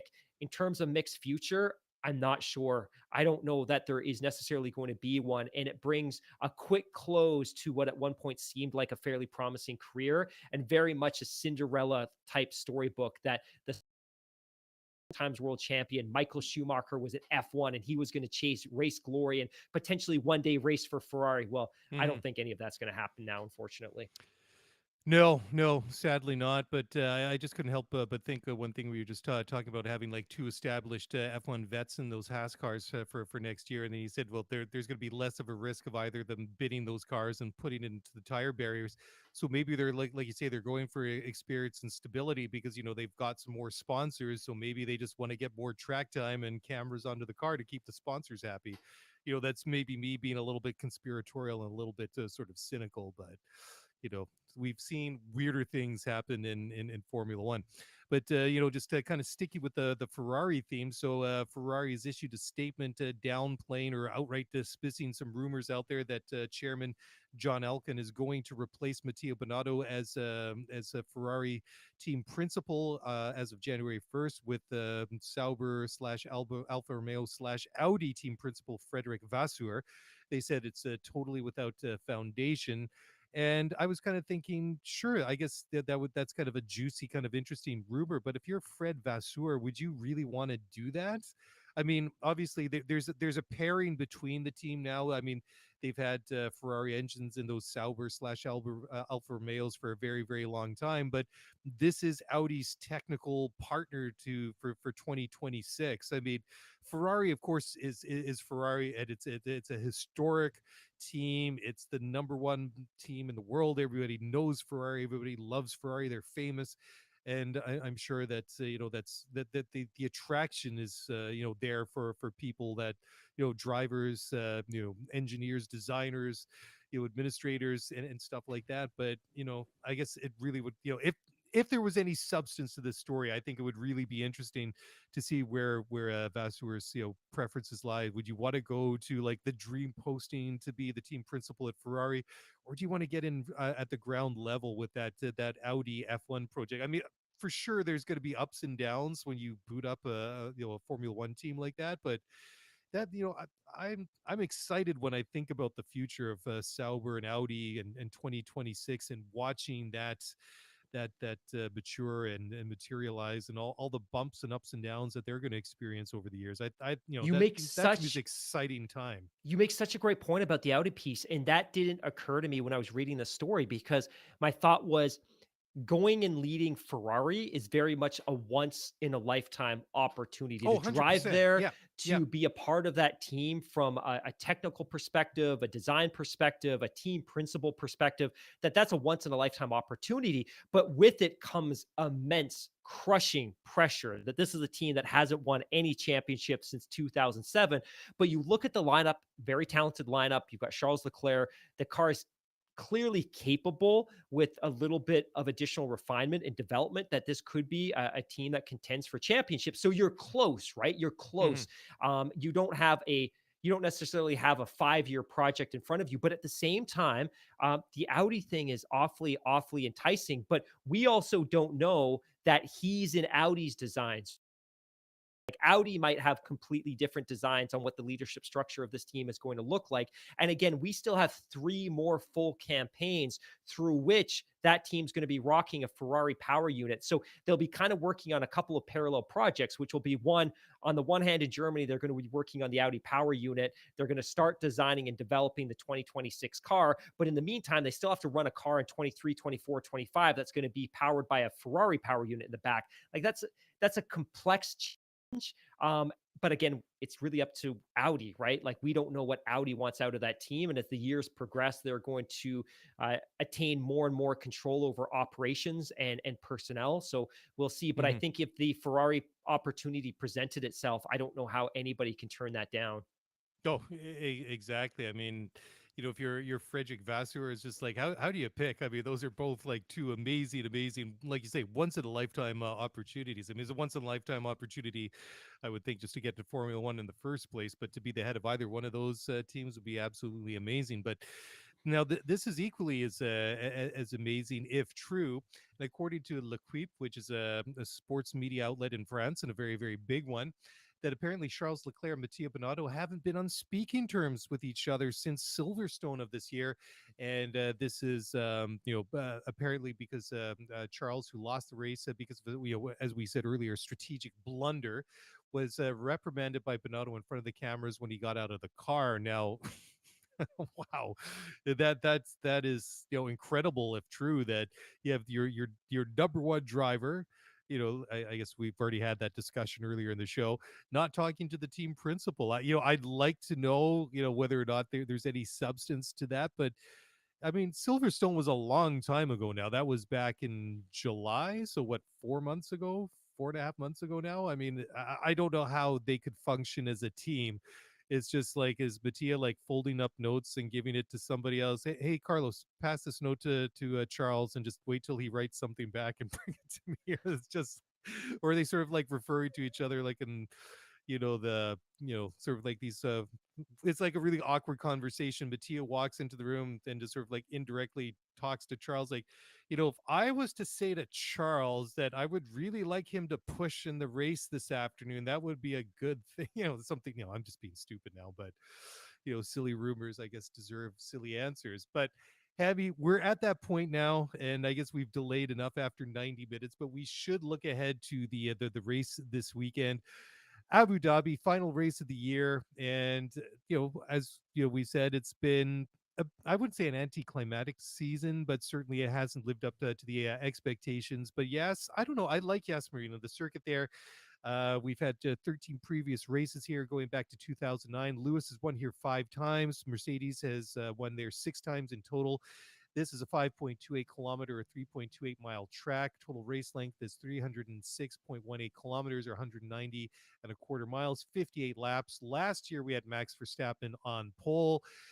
And of course, we have to bring this up. I'm sorry for all of you that that don't like being reminded of this. We had Max Verstappen winning, Lewis Hamilton a second, 2.25 seconds behind, Carlos Sainz third.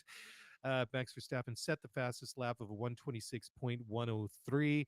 The one thing that we know this, well, of course, that was also the final race in charge for Michael Massey. For all we all know now, is doing something. We don't even know what he's doing now, since was first effectively kind of like gagged and then relieved of all his duties. So who knows? But anyways, Hammy, last year, notwithstanding, we did see, or the result notwithstanding, we saw the reprofiled track, which we saw the banking.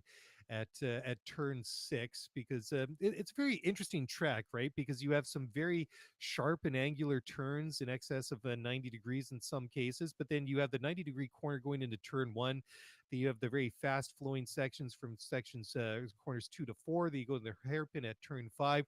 The uber long straight down into turn 6, which is another sharp turn, a left and then a right. Then you go into long curving section at turn 8 into 9, and then a series of short snappy corners, turns 10 to 16, when you come back into start finish. Now, Hammy, you've been to Yas Marina, you've been to Abu Dhabi. Tell us a little bit more about the track and what it's like to see these cars go around the circuit there. Yeah, one of the things that makes this an interesting experience is the race starts at dusk.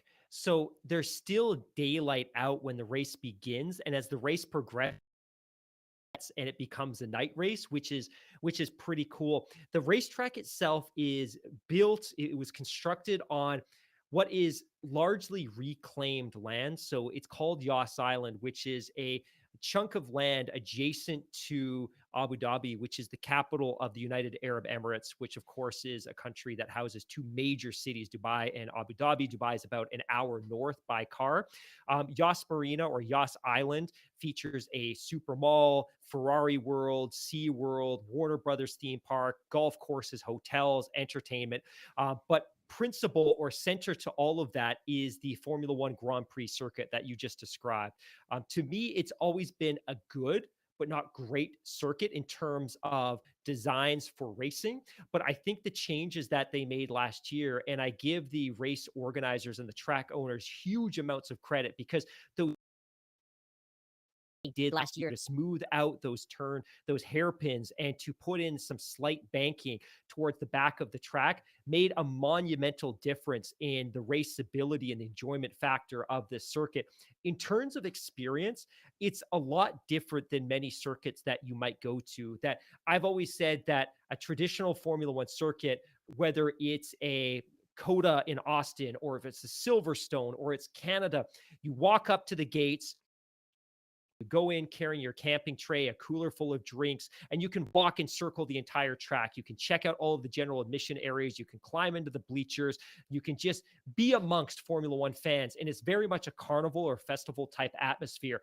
Yas Marina, to me, is much more like entering a stadium. So each section of the track is compartmentalized from the other. So if you're sitting in the main grandstand section, you are in the main grandstand section. You have your own gates, you have your own entertainment and your own food options, which is nice. And then the grandstands themselves are very clean, very, very polished. It's a very, I guess the best way to put it is it's as close to a luxurious Formula One experience as possibly before the last couple of years. Now that we're adding Vegas and Miami and things to that, it was possibly the most luxurious experience on the calendar.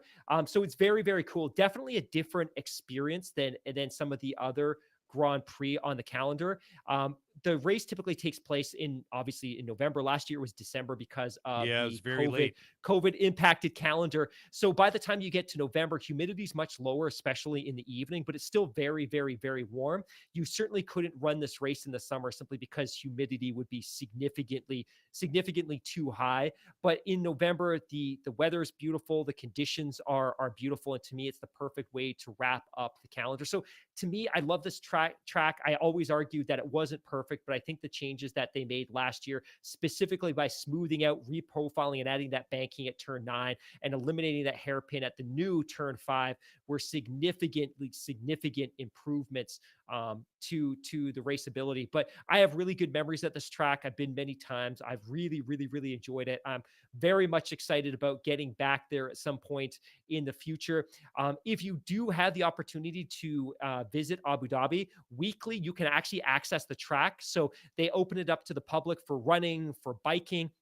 And then during the day, there's all kinds of motorsport events. So you can do classes, you can take out cars, you can rent cars, you can experience this track in ways that you might not be able to access a lot of other Formula One circuits on the calendar. So if you have the opportunity, you're in the UAE or in the Gulf region, it's definitely worth checking out. Yeah, and I'd like I mentioned a couple of months ago when I was in Montreal this past summer, They have that track open. You can jog around, you can ride your bike around, you can That's rollerblade awesome. around it, and half of the track is reserved for cars. You can only drive around it about like 30 miles an hour, or 30 kilometers an hour, which is what, 20 miles an hour or something like that. But it's kind of cool. Even at that lower speed, you really get like an appreciation for the track.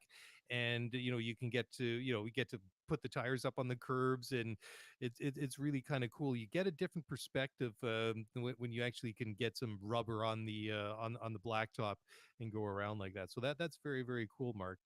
So let's just talk about a couple other things here. We did have the, because we were prepared this week and we didn't have a get the week wrong and preview the Grand Prix a week early like we did. So um, we do know that this week the final tire selection will be the softest in the Pirelli range: C3 hard, C4 mediums, and the C5 softs. So, Mark, obviously there are a couple of things to play for. The drivers' championship between, or second place between Charles, I was going to say Lafitte, Charles Leclerc. I think he's Jacques Were you Lafitte going to say from earlier. Charles Latifi? You could No, I tell was we're going to say 2 hours no. I into was this going to say, podcast. I just flipped through. I saw that note there. They were talking about like the drivers that the 50, 100 races, or Right, etc.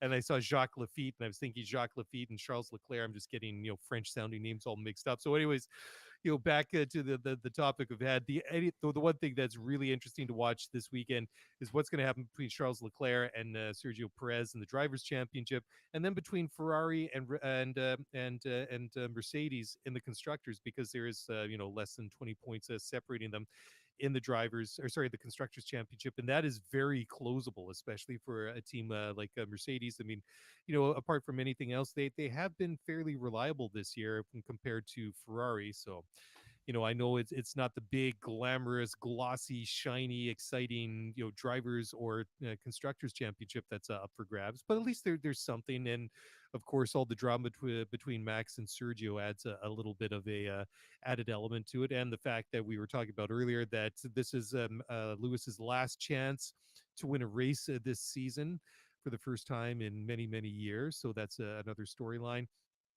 And of course, some of the fun at the end, because this will be the last time that these cars are ever on the track in a competitive format.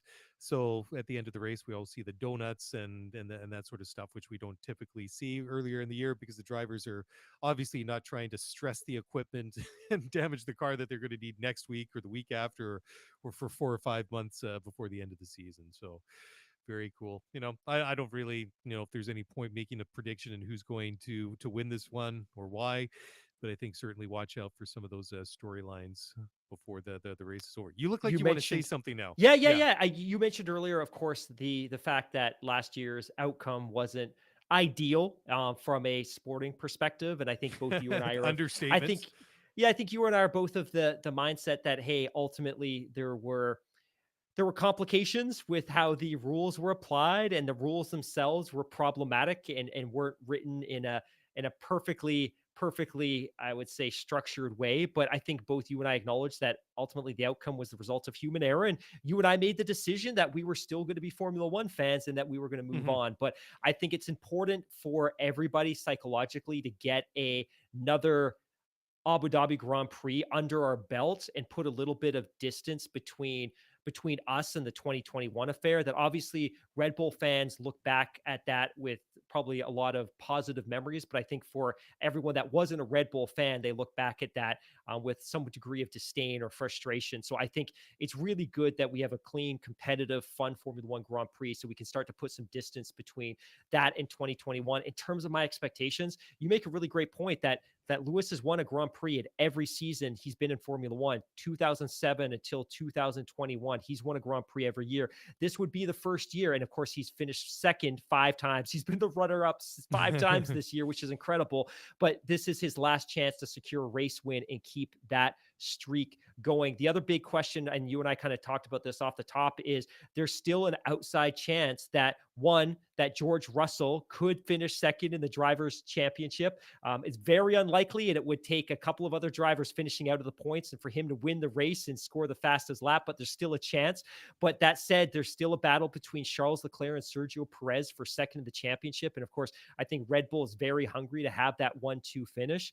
And again, from a constructor's perspective, there's still that very real possibility that Mercedes could overtake Ferrari. And in terms of the constructors, that means some additional prize money, but it means less wind tunnel time. So there's a bit of a trade-off there. But I think Mercedes, given the fact that there's no reason to save their power units, there's no reason to save their gearboxes, will probably throw everything at this race. And I think it's important for them and it's important for their drivers to go out of this season on a winning note. And I think finishing 1-2 in Brazil and a really strong result here will go a long way to the psychology of their two drivers going into the offseason, that they can go into the offseason content that, hey, we ran the spectrum this year from being wholly uncompetitive relative to Red Bull to finishing 1-2 by the time we get to Brazil, that we overcame porpoising and all the other issues that arose during the championship, that will put them and everyone in the factory back at Brackley in a really good place. So when they go into the winter break, they're all hyper motivated to come back in 2023 really strong,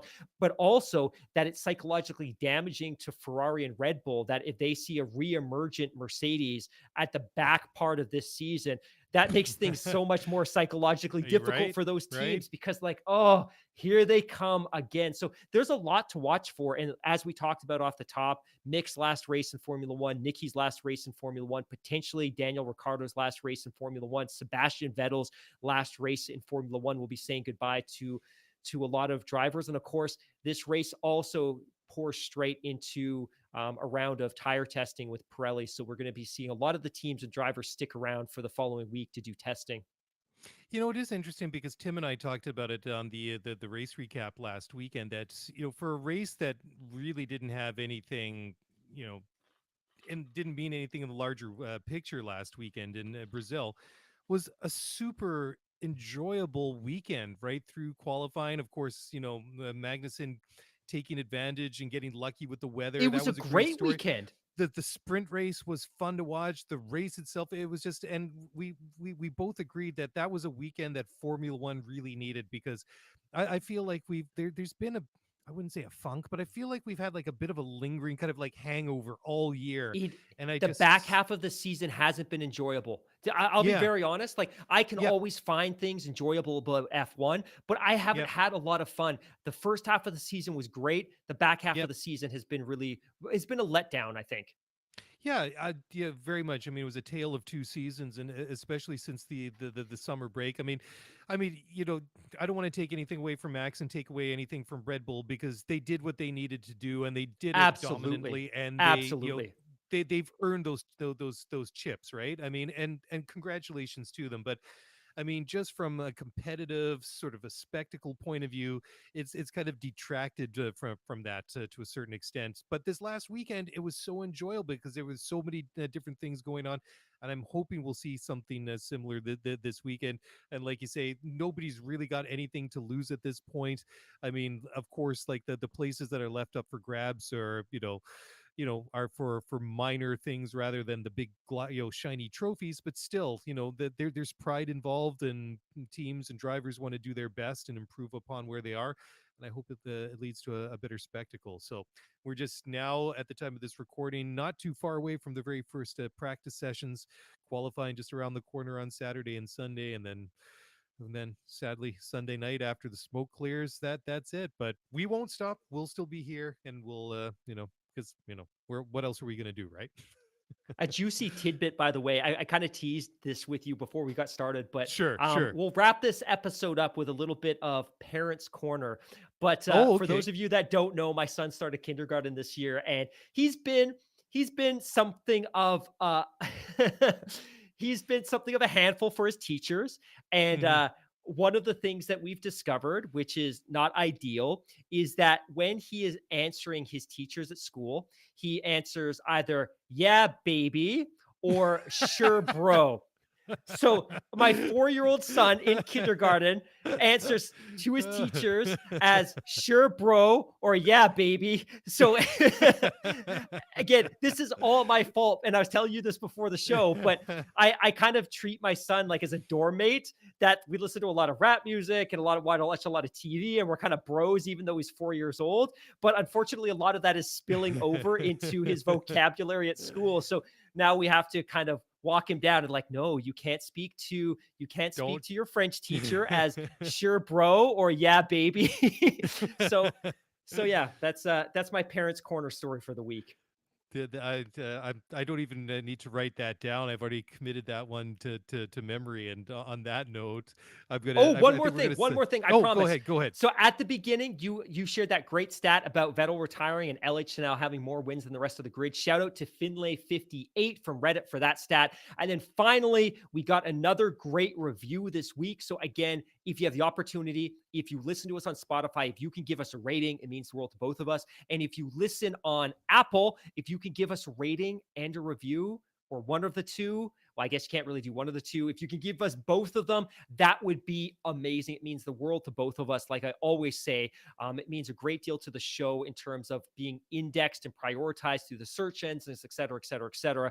But thank you to everybody that has been leaving us reviews. Like I said, it's a real sense of motivation, because I think when you put yourself out there and you do a podcast or you create content, people are typically really quick to give critical feedback, but it's not so often you get great feedback. So to people like BJ Miller and Crabtree, who gave us some really great comments earlier, and to everyone else that reaches out with nice comments and supportive messaging and reviews, it means the world to both of us. And the emails from Larry and Emma. And I've got the review right here from great. Joseph Castorina in Australia. He left a review on Apple Podcasts, and Joseph said, great F1 podcast that is on my must-listen list all of the time. Keep up the great work. So, stuff like this and the feedback and just the interaction.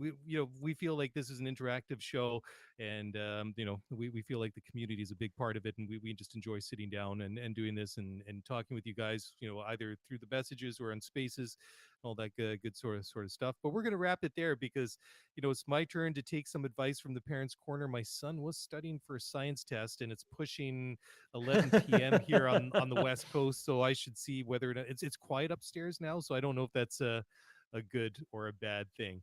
So anyways, we're going to wrap it up right there. Thank you all very much for listening to the show this week. If you want to get in touch, send us a tweet on Twitter, obviously at ScooterF1Pod, or email us at scooterF1Pod@gmail.com. That's a wrap. Enjoy the race. We'll be back on Sunday night to wrap up the season finale. And until then, have a great weekend. We'll talk to you soon. Bye for now.